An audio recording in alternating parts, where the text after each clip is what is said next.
মিক্সিৰ জাৰটোত টুকুৰাকৈ পনীৰ ল'লোঁ আৰু দিলোঁ গাখীৰ, পিচি ল'লোঁ।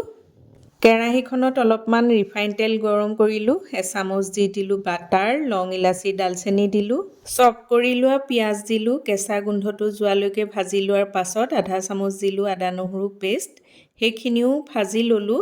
হালধি, নিমখ অকণমান দি দিলোঁ চেনি আৰু দিলোঁ কিটচেন কিং মছলা। এই মছলাটো দিলে টেষ্টটো বিৰাটেই সুন্দৰ হয়। ধনিয়াৰ গুড়ি অলপো দিলোঁ আৰু কেঁচা ধনিয়াৰ পাত অলপো দিলোঁ। মছলাখিনি ভালদৰে ভাজি লোৱাৰ পাছত পিচি লোৱা পনীৰ আৰু গাখীৰখিনি দি দিলোঁ, মিডিয়াম ফ্লেমত লৰাই থাকিলোঁ। ডাঠ হৈ আহিলত এচামুচ কচুৰি মেথি দিলোঁ আৰু গৰম মছলা দিলোঁ, এইখিনি হৈ গ'ল। পনীৰখিনি ট্ৰায়েংগুলাৰ শ্বেপত কাটি ল'লোঁ। এতিয়া কেৰাহীত তেল গৰম কৰি তাতে দিলোঁ এচামুচ বগা তিল।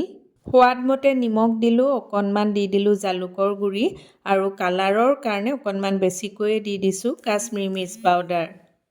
ৰঙচুৱাকৈ পনীৰ কেইপিচ ভাজি লৈ তেলৰ পৰা টুকি পেলালোঁ। এটা বাউলত কৰি লোৱা গ্ৰেভিখিনি লৈ ল'লোঁ, তাৰ ওপৰতে সাৱধানে দি দিলোঁ পনীৰখিনি। দেখিবলৈ বিৰাটেই সুন্দৰ হয়। হৈ গ'ল চিংগাৰী পনীৰ, খাবলৈও সমানেই সোৱাদ লগা হয়। ট্ৰাই কৰি চাব। আজিলৈ আহিছোঁ, বাই।